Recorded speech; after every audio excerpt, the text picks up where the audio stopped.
This is Candid Conversations with Dr. Mayfield, a podcast that resources parents, families, and friends with tools to have important conversations about mental and emotional health. This podcast is brought to you by Mayfield Counseling Centers, helping you find clarity, hope, and purpose. Thank you for joining us on Candid Conversations. We're so glad to have you. We are joined by one of the wonderful counselors here at Mayfield Counseling Centers, Cassie Carrigan. Well, dare I say one of the founding counselors Yes. of Mayfield Counseling. I mean, she's been in Original. since the original. Yeah. OGs. The OGs. Yes. Nice. Yes. My name's Cassie Carrigan, and I am an LPC here at Mayfield Counseling. And I, again, got to be here since the beginning. So it's just been crazy to see how much we've grown. And I can't believe I've been doing this that long. But I got into counseling. I used to be a high school teacher, which I loved, and I coached for a while. But, really my favorite times with my kids were when I was one-on-one with them, getting to talk about life. And then, and I had a psychology minor in my undergrad too. So I've always been interested in psychology.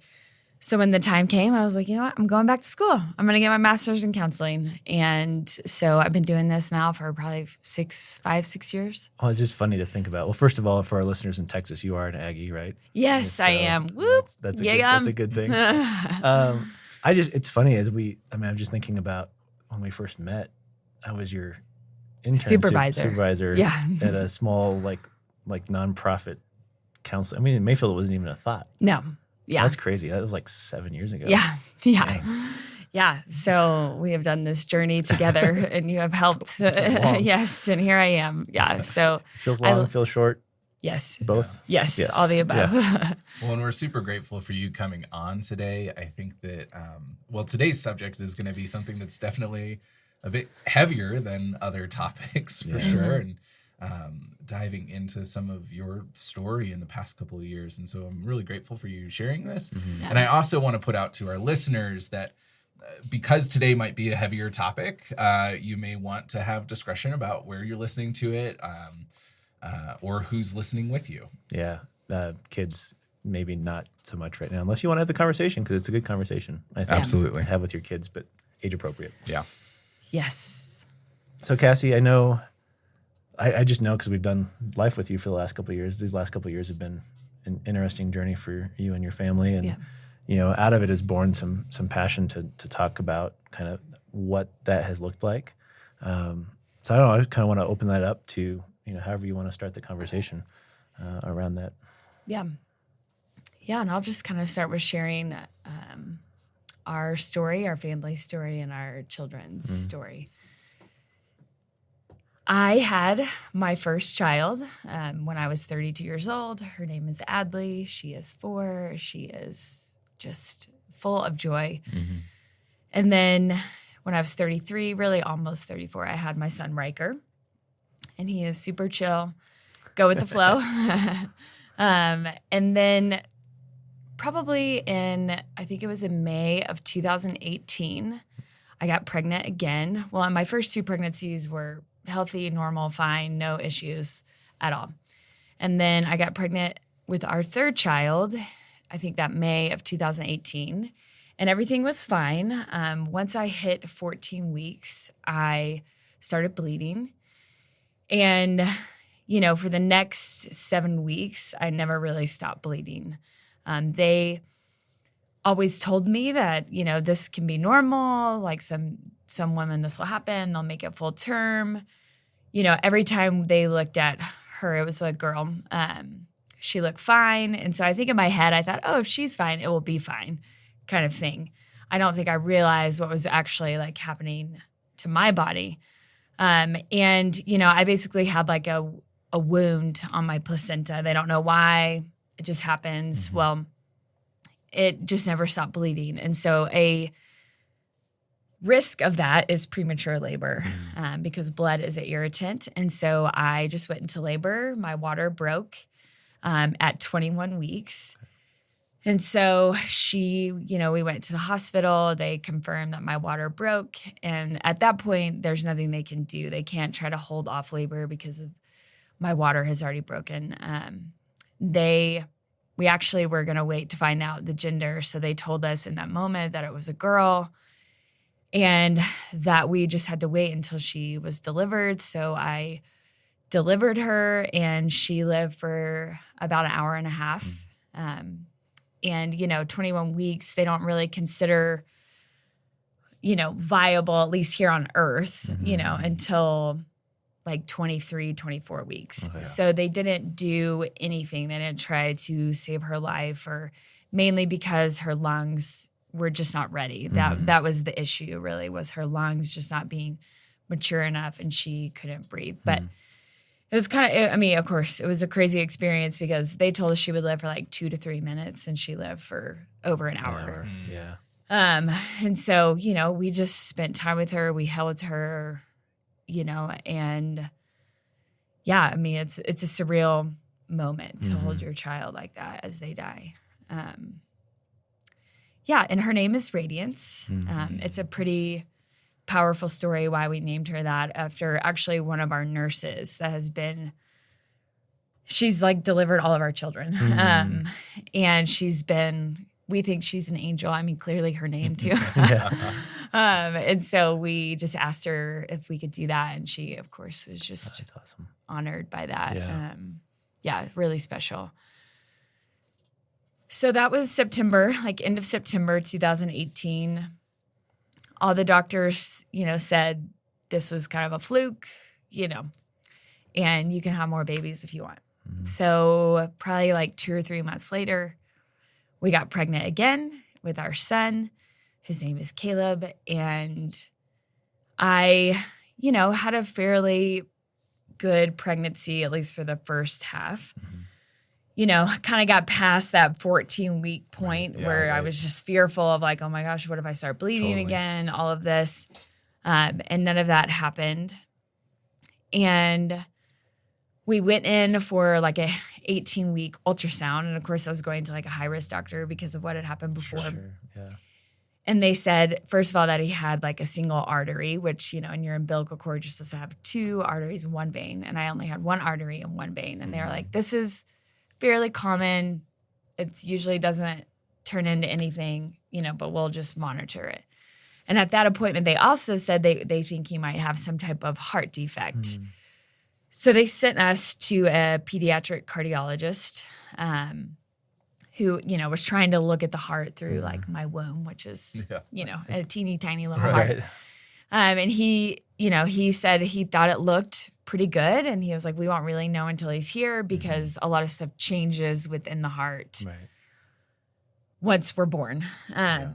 But he didn't seem worried. And he said, let's say he does have this. And they were concerned he might have like a coarctation, which is a narrowing in the aorta. So that big, vein, artery, whatever it is, that goes, around the top of the heart. Sure. And he said, if worst case scenario, he has it, you do have to have surgery, but it's super fixable. It's just a one-time fix, normal life. They just go in and they open that up. So we're like, okay. And then probably about 8 weeks after that, we went back into another appointment. I just thought it was a normal like ultrasound growth check. So my husband was not with me. Here I am by myself. And this doctor who I hadn't seen before, she came in and she like literally had like a list of like 7 things she thought was wrong with this baby. It'd have been nice to prep you. Yes. Before that, Yes. instead of ambush you there. Yeah. And, she said, we still think he might have this heart defect. She said that he had, it's called duodenal atresia, which is basically like a blockage in the GI tract she saw. She said that his kidneys were dilated. She said he was growth restricted. He had short femurs, and for sure he has Down syndrome. And she said for sure. Yes. She said 99.9% sure. That's what she said. And so, of course, I am just like shocked and like, wait a second, you know. And we had already had a genetics test done solely because our insurance pays for it. And everything had come back normal. And so I was like, well, I'm pretty sure they already checked for that, Down syndrome, and it said no. And they were like, well, we could get a false negative. So they did a more accurate, I guess, genetic test. And again, it's just off of my blood. They just look for a few more things. And so that came all back negative as well. So we were like, of course, thankful for that. Right. At that point, they sent us up to Denver to do just more appointments, more specialized appointments. We had a fetal MRI up there. And then we met with another high-risk doctor up there. When we were up there, the fetal MRI came back. Everything looked fine, they said. They were like, he doesn't have this duodenal atresia. And the doctor that we saw did an ultrasound up there, and he said the same thing. He was like, he's not growth restricted. His femurs aren't short. And this was a 6-day difference between that first appointment and this appointment in Denver. That's a roller coaster. Yes. Major. Yes. And like the 6 days before, they said he was 6th percentile for like his growth. And then like at this other appointment, they said he was 35th percentile. So, they were like, the only thing they saw was he might have, they call it like a thick pyloric muscle. And your pyloric muscle is where, your small intestine connects to your stomach. Okay. And so they saw like a thickness right there. And so they said, he might have this thing called pyloric stenosis, which is kind of like a partial blockage right there. And they said, if he does, we'll check it when he's here. And if he does, again, they just go on laparoscopically, they open it up, one-time fix, normal life. So, of course, we were thrilled, and, we, for those 6 days, we had been, praying and asking our community to pray. And so there was a part of us, that felt like God had done something, like we didn't know if he had healed them or if maybe he just brought us to the right doctor to show us that these things weren't true, right? Sure. Like who knows what, but like we thought something was happening. And so from there, everything kind of stayed the same. My amniotic fluid started to increase like over time. And I ended up getting so much, way above the normal. Beyond normal. And so I was extremely uncomfortable. And so at 30, and they also thought that for sure he had this like pyloric partial blockage in that pyloric muscle, because that can be a reason why you have such high fluid, because the baby is not processing all the fluid. Passing through. So they induced me at 36 weeks because there was just a fear of if I just naturally go into labor and my water breaks, there's like a high risk for the cord to prolapse. There's all these things. Your placenta abrupt, it could just be really dangerous. So, of course, at this point, I was like, I do not care. You just get that baby here. I want that baby, and I want this baby to be healthy. So we attempted to have a natural birth, but probably about halfway into labor, my placenta abrupted. So I ended up having an emergency C-section, which that in and of itself was traumatic. Yeah. Mm-hmm. And I've never had a C-section before. So all you people out there who've had C-sections, y'all are amazing. Yeah. I feel like all my friends who have had C-sections have lied to me this whole time about, it's not that bad. You haven't talked to my wife because it was bad. Yeah. It's just, and I, personally, I don't think they act like it's just a small procedure, and it's actually this really massive procedure. Mm-hmm. It's major surgery. It's major surgery. Yeah. So I was completely out. So I was not awake when my son was born, which we were trying not to have that not happen, but it just ended up happening. And I remember waking up, and of course my husband wasn't there because he was with Caleb, and the doctor was in there, and I was like, is everything okay? And they were like, oh yeah, he's doing great.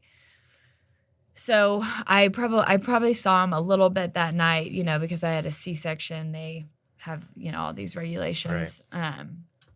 But honestly, he did really good for probably the first 12 hours of his life. And then the next day, so he was born Friday afternoon. And then the next morning, we got up. Jeff, my husband, left to go get our kids to meet Caleb bring him up to the hospital. And my nurse was like, hey, let's have you go down there first just so you can get some time with him. And so we go down there and we turn into his room, and there was like 8 people in his room, doctors, nurses. And so like I immediately knew like this is not normal. Something is wrong. And they had a doctor from Denver like on telemedicine, and they basically were doing an ultrasound on his heart, and they were confirming the fact that he did have this heart defect, this coarctation. And so of course I'm like devastated. And they said that they had to transfer him up immediately to Denver at that point because we had him in Colorado Springs. So they said we need to transfer him to Denver. That's where they do all the heart surgeries. Right. And because I had had a C-section, they wouldn't let me go. Ugh. Yeah. So, you know, we sent our son up there by himself because my husband wanted to stay with me. And so the next morning, we just left as soon as they would let us out. And we went up to the hospital. We were at Rocky Mountain Pediatric Hospital first in Denver. And, you know, the reason why, I guess, they were suspicious that he might have this heart defect is because about 12 hours into his life, his oxygen saturation levels started to drop, which would say, you know, he's not able to pump the blood through this like narrowing in his heart. And so like the bottom half of his body had less oxygen than the top half. That makes sense. Yeah. So when we got up to Denver, they started doing testing on his digestive system, like his GI tract, to figure out, does he have some type of blockage? You know, and I was not able to feed him. They had him like, you know, just getting his nutrition through an IV.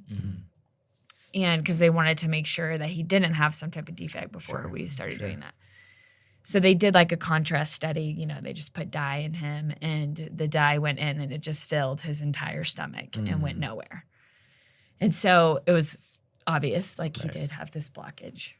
And so probably when he was 4 days old, he had a surgery, and they went in laparoscopically, and the doctor, I mean, these doctors and surgeons are incredible. Yeah. Like, I do not know. And, you know, he was 4 pounds and 3 ounces, Caleb. And they were he doing was so surgery. tiny. That's Yes. crazy. Wow. So tiny. Yeah. And he goes in laparoscopically and like does all of this. Yeah. And so he basically pulled up some of his intestine to connect it to the stomach to make a new like opening. And when he went in there, his intestines were also malrotated. So he like fixed that. So, you know, and at this point too, they had done some genetic testing on his own blood now that he was here. Sure. Everything had come back normal. Again, they tested for more things and everything came back normal. So, of course, we were very grateful. And probably about 8 days after his surgery, you know, they told us that, you know, if your intestines get touched, that they kind of shut down, they go to sleep for a while. So it takes them a while to wake up. And so we were just waiting for him basically to poop. Yeah. And nothing was happening. Probably like day 8 after his surgery, one of our nurses just thought, oh, well, we'll just check to see, you know, down there if anything is blocking it or whatever. Well, she realized that he like only went in like 1 millimeter up his anus. And so he had another blockage. Yeah. And so it's called an imperforated anus that no one caught because it looked like it looked like everything was fine. Sure. Yeah. So, I mean, that was just devastating because now we're having to have another surgery and it pushed back heart surgery. Like we already had heart surgery on the schedule. Yeah. So they go in and they fix that. They brought his intestines up to like the surface kind of near his stomach and they just pulled them out and they gave him like an ostomy bag. And then their plan was to go in like 5 months from then and fix that. But he wanted him to grow so he doesn't have to stretch the intestines as much. So now we have this, you know, the second surgery. And honestly, he recovered really well after the first surgery. Of course, they have him on a ventilator during surgery, but he came off of it really quickly. He was doing well. Yeah. He was only on like push oxygen. That's what they call it, where it's just in his nose and they're just pushing some in to help him. But he didn't even really need any oxygen. So after the second surgery, they took him off the ventilator. It seemed like he was ready, and he just did really bad. So they had to re-intubate him probably a day after they took him off. And at that point, he gained this condition. It's called pulmonary hypertension, which is a thing with the lungs, basically. And everybody was baffled because they were like, his heart defect should not cause pulmonary hypertension, right? Because the heart and the lungs are, they're different, but they're kind of one system. Together, yeah. Yep. And so everybody was confused. They were like, why does he have pulmonary hypertension, right? And so now we're trying to treat this like it can be a very dangerous lung issue. Yeah. At that point, we decided to transfer him to Denver Children's because they have a specific team at Denver Children's that is just a team for pulmonary hypertension, which was a huge decision because he was so sensitive. I mean, you would just change his diaper or you would touch him, his oxygen levels would drop. So to transfer him, thankfully it was only like a 30-minute drive, but it was and to start over with his care, like a new team of doctors to try to catch these people up. But we just felt like it was the right thing to do. So we did that. And once they found kind of that third defect, the doctors at the other hospital were like, we really think you should do this fourth genetic test.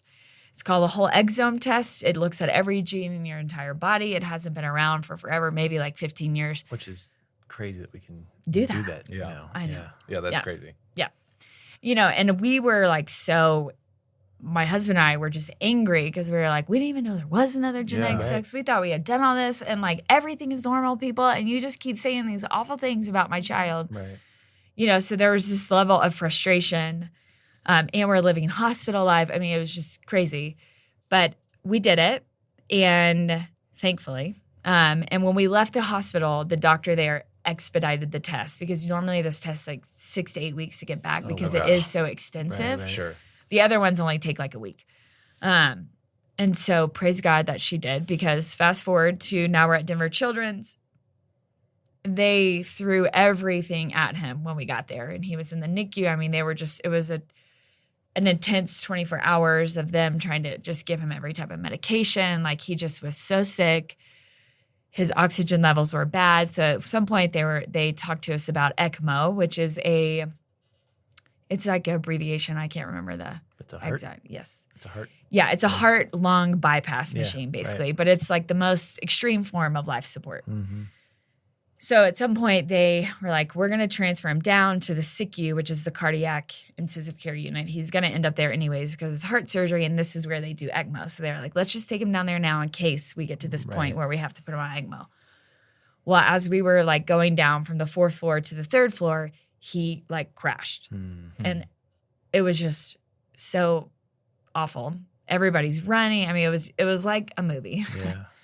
Yeah. And they run him in and they get him on ECMO. And normally they don't even, I've heard they won't even put babies who aren't 5 pounds, any under 5 pounds on ECMO. Yeah. And so they got him on it. And basically they have like 2 cannulas into his carotid artery that takes the blood out of his body, runs it through this machine that oxygenates his blood, and then puts it back in his body. So it allows his heart and lungs basically to have a break. Yeah, like take a deep breath. Yes. So to speak, yeah. And they thought he might have pulmonary hypertension because of infection. Well, all of the cultures had come back negative. So they didn't know what the infection was or, but they were like, hopefully this will give us time, get him better. We'll get him off of this. Then we do heart surgery, all of that. Well, the next probably 5 days were he just was not getting better. He couldn't keep his blood pressure up. He had started having a lot of kidney issues. And so, he was just kind of a mystery to even everyone at this hospital. Like, why is this happening? So it was a Tuesday. We left to go to dinner and we came back and the doctors were like, we need to talk to you guys, which of course, I've been doing this at this point probably for like 25 days. I'm like, this is not good. Yeah. And he said, we got Caleb's genetic report back. And I said, it's not good, is it? And he said, no.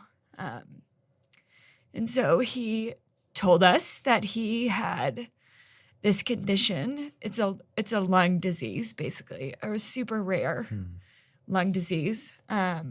It's called alveolar capillary dysplasia with misalignment of pulmonary veins. So it's quite the mouthful. Yes, yeah. But basically, he, his capillaries should connect with pulmonary veins to transfer oxygen through the blood. Right. And his were displaced and misaligned. So he literally was not able to oxygenate his own blood.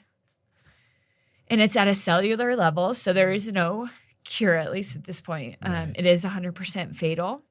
And so they told us that. Of course, in the moment, I was so confused. And, I've done a lot of research since then. Yeah. But in the moment, I was like, wait, what? Yeah. Like, yeah. And thankfully, two of my friends were actually in town from Texas, had come in, and they were in the room with us when they told us, which was a gift. They told us that they would not change any of his medications. They wouldn't touch the life support machine so that we could have time to say goodbye. My parents and my husband's parents had been taking care of our two kids here in the Springs. So we called them. They all came up the next day. So, we're incredibly grateful that this doctor had expedited this test. Yeah. Otherwise, we might not have been able to say goodbye to him, and our family might not have been able to. Yeah. For sure, that's the worst day of my life, you know. And having to watch my 4-year-old and 2-year-old say goodbye to their brother. It's something you just can't put into words. Yeah. And my parents, Jeff's parents, I had some friends come up that day as well. Not many people got to meet him. I mean, everybody, including us, thought we would bring him home eventually. Right. So the people who did meet him are really special. Mm-hmm. And he died that day. I think that was 27 days. And, it was a crazy day. I mean, for obvious reasons, but my kids had already said goodbye. My parents, Jeff's parents, they were already all on their way back to the Springs. So it was just going to be Jeff and I, and we walked back there with a few more friends who had come into town that day. And when we got back there, his blood pressure had dropped significantly. And of course, my friends didn't know this, but I knew every single number on the screen. I had this, I knew exactly. I saw the nurses, all of the nurses were in his room at one time, which again does not happen unless something is wrong. Right. And his blood pressure was 25 over 18. It was nothing. Wow. Yeah. And I remember my friends just thinking, y'all have to get out. I know something's wrong. And then at that point, the doctor came in and said, we just can't sustain these numbers anymore. So they left. And, we turned off the life support machine. And I think this is the grace of God. I did not even think about that in the moment. And I think because he was dying, even on life support.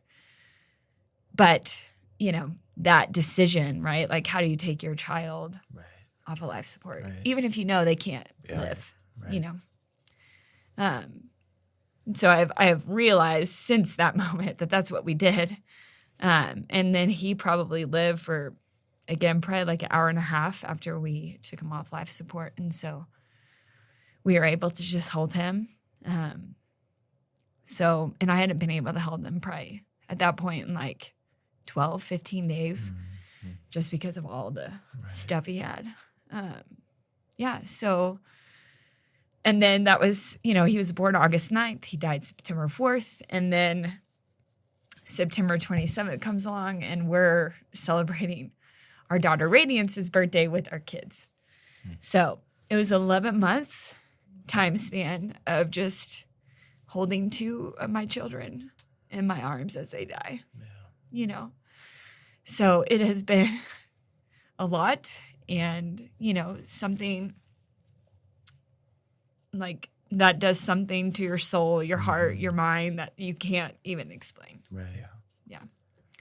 Well, Cassie, thank you for sharing. And, Yeah. I mean, you know, very sorry for what has transpired over the last year and a half. But I know you're also very passionate about talking about it too. Yeah. You know, and I think that would you say that it's kind of what's keeping you going forward is talking about it and in spurts, you know? Yeah. Not all the time. Yeah. Right. Yeah, no, definitely. You know, I want people to know him. I want people to remember him. I want people to say his name. Yep. You know, and I just keep begging God of like just not to waste his life or our family's suffering. And so by talking about him is a way to hopefully like have his life have impact. Yeah. Well, next week we're going to talk more about like this process of grief. Yeah. So I'm grateful for you laying the foundation of the story, because I think, I mean, I'm sitting here and deeply impacted by this story, and I'm just thinking about how no one's exempt from grief. Yeah. You know, I think we did an episode on grief a while ago, and I think I said the same thing, that nobody's exempt. And here you are, a therapist, somebody who works with trauma, with just life stuff, experiencing something that breaks you to your core. And I can't imagine that all your training makes it any easier. Yeah, no, definitely not. I wish. Yeah, no, right. Yeah, you know, I walk people through grief all the time. I walk people through trauma. And, you know, I know all of the things, but it is hard when I am so emotionally invested in this, my story, my children, to remind myself of how this works or what to do, or, you know, it jades everything that I know to be true, right, and can do in my brain.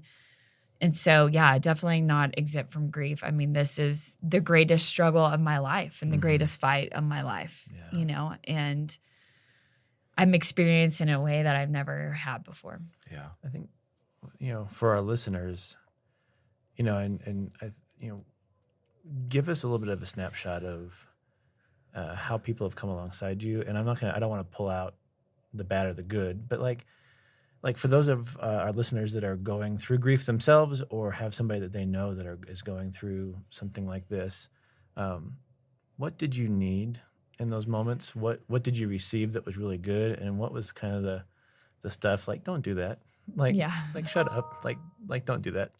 Is there some advice you can give those that are either going through it, how to ask for what they need, and then those that are having a friend that they're going through something similar, that like, how do we support them? Yeah. Yeah, I mean, we have gotten a lot of things, I'm sure, good and bad, which I think is to be expected. Yeah. I don't think our society deals with grief well. No. Oh, no. I think in other parts of the world, it's dealt with a lot better. I think here don't talk about it, you know, just push through, move on. Like, people give us like 2 to 3 months and they expect that we're fine now. Aren't you better yet? Like, yeah. And I'm like, no. My child died. Yeah. I think people just showing up really has been a huge thing. Asking about how we're doing, being willing to talk about Caleb, say his name, like those things mean so much to us. You know, and just as an encouragement, I mean, there is nothing anyone can do to fix this. No. There's nothing anyone can say to fix this. No, so I am not looking to a friend, to someone to say the right thing so that I feel better. Right. You know, so even to take pressure off of yourself, you know, you don't have to say this right thing, you know, because there is no right thing. No one can fix this. Nope. And, you know, but to say nothing is worse. Yes. You know, and just to, you know, not acknowledge it. Because when I look in the mirror still, all I see is my pain. That's all I see when I see myself. Yeah. And then I go into a space and no one even asks about it or even not ask, say, I'm so sorry this happened, right? Like to not acknowledge it. Then I feel like I'm not seen. I'm not known. I'm being ignored because that's all I am right now. Yeah. It feels like. And so I think that is, just people acknowledging it, recognizing it, and knowing that like we're not looking to them to fix it because they can't. Like, well, I think a lot of times we find in grief that the person that says something or doesn't say something, it's about their own comfortability and trying to placate themselves, or to fix themselves, not the other person.